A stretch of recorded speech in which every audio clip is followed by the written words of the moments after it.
Hi, everybody, and welcome back to the program. This is Open Mic on WJR Radio. I'm your host, Johnny Kane. We have talked a lot about college football, about the Heisman Trophy candidates, about the best quarterbacks to look for as we head into the season, but also as we transition out of summer into fall and into the winter sports. The NBA season will be here before we know it as well. I know there's a lot of excitement, certainly here in the state of Michigan, to see what the Pistons can do coming off their sixth-place finish in the Eastern Conference of a season ago. And there are a lot of players in the league with direct ties to the state of Michigan, including a young man named Ryan Rollins, who just signed a new deal with the Milwaukee Bucks. Ryan Rollins, a graduate of Dakota High School, and that is also the same high school where Giovanni Cherri, who went on to study at Oakland University. He's a proud Dakota Cougar alum, and he sat down with the boys basketball coach, Paul Tocco, to talk about the new deal signed by Ryan Rollins as they head into the 2025 NBA season. Here is Giovanni Cherri.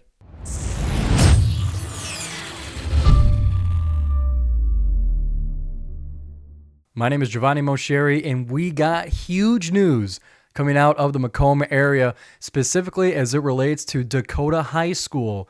As one of their proud alumni in the class of 2020, Ryan Rollins just signed a 3-year, $12 million contract with the Milwaukee Bucks, marking the highest achievement any Dakota Cougar has gone to and a milestone for the program as a whole. And it's a story that hits a little bit close to home for me as well. I myself am also a Dakota 2020 graduate. My time was spent in the pool with swim and dive while Ryan was competing on the basketball court just across the hall from the pool. And to give us a little bit of a history and some insight as to the early career of Ryan Rollins, we got a chance to chat with head coach of the Dakota Cougars boys basketball program, Paul Tocco, where he gives us a sense that this was no surprise for Coach, given what he has seen from Ryan in the past. So we'll kick it over to myself with head coach Paul Tocco.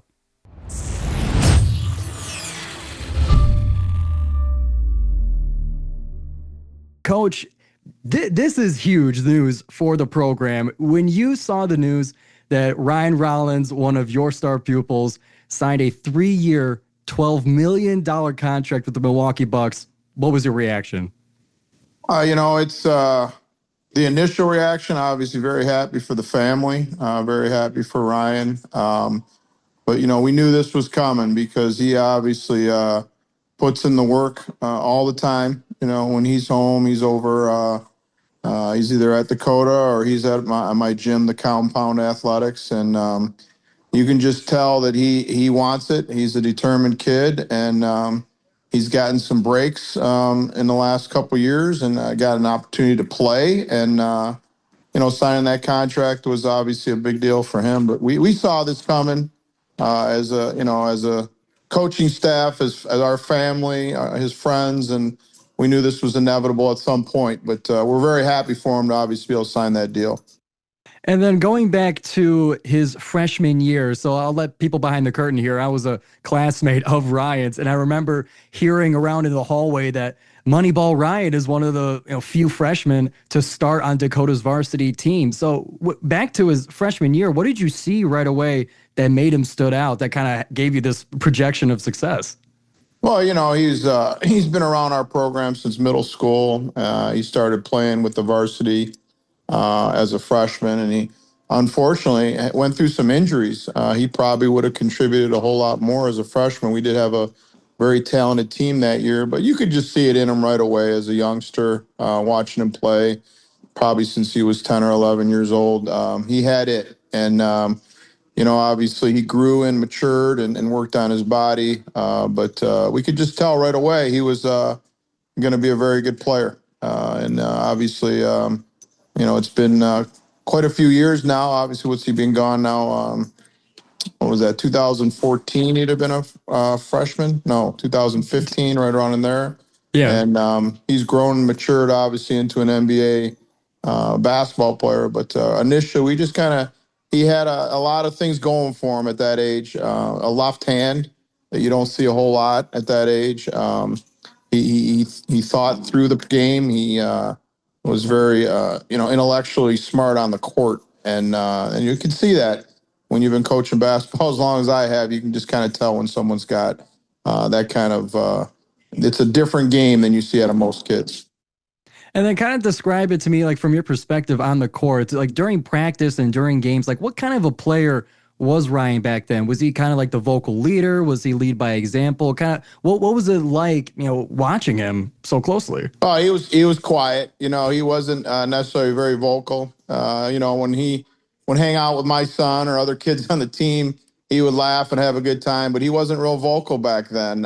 He was quiet and just went about his game and did his thing. And obviously, the longer we've got to know him, obviously he talks a lot more. But he was, as a freshman, he just played, and he was a part of things right away. And he did lead by example the older he got, but he was never really a vocal leader. He said something to me the other day when he was home. He said, "Coach, it's really not about the where you go or where you play at. It's the work that you put in when no one's watching." And that's, he wasn't the most highly recruited kid out of high school. And you can tell that obviously he's taking his game to a whole nother level when no one necessarily believed in him at that point.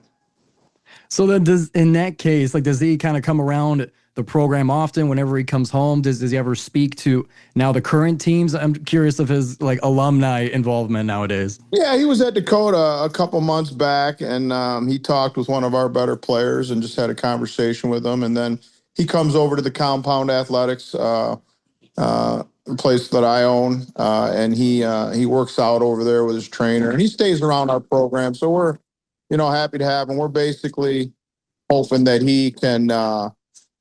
We're talking about retiring his uniform this winter and getting a basketball game that he can get into town for when he's either playing the Pistons or an off couple days. And him and some of the Milwaukee Bucks will come over, and we'll try to retire his uniform at halftime of a game. And he's got a sense of pride for his community, so that's a good thing about him and his family. Jersey retirement like that seems well deserved. Absolutely. And I want to take it now to his senior year, where 2020 cut off a lot of the high school sports postseasons. Not only the basketball season, myself with swimming included, but I took a look back at the history of it at a quick glance. You guys were really good. 18-3 overall in the regular season, 9-1 in MAC Red play, and the playoffs cut off just after the second game of districts. Do you think we missed out on a great Dakota postseason? You think it could have gone far in those playoffs?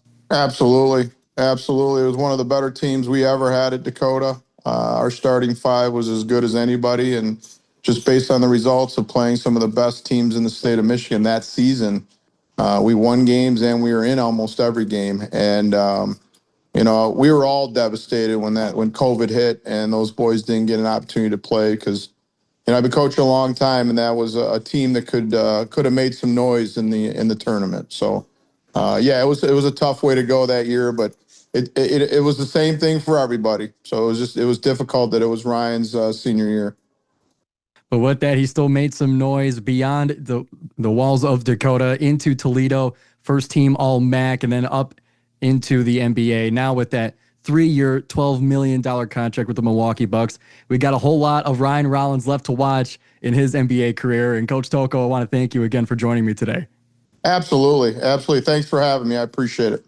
All right, always great hearing from the high school coaches around the great state of Michigan who put so much time and effort into educating these youngsters that have dreams of going on to play at the next level, that being the collegiate level, and then for that very small few that are able to go on and compete at the highest level. Ryan Rollins, an opportunity doing that, signing that new deal with the Milwaukee Bucks. So we'll be watching his career as he continues to move forward.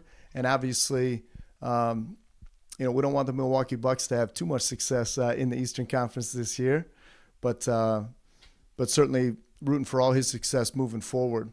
I do want to thank all our guests today, including Giovanni Cherri and head coach Paul Tocco there at Dakota High School, and also our list of panelists as we discuss a lot of college football this week as we get ready for that season, which will be coming up. Cooper Schoenberg and Carter Lutz, a couple of good guys and regular contributors at sportscaster.com as they broke down the college football quarterback rankings. And also Emily Wisnowski, who's now working out in Lubbock, Texas, as she took a deep dive into the Heisman Trophy hopefuls as we look into this upcoming season.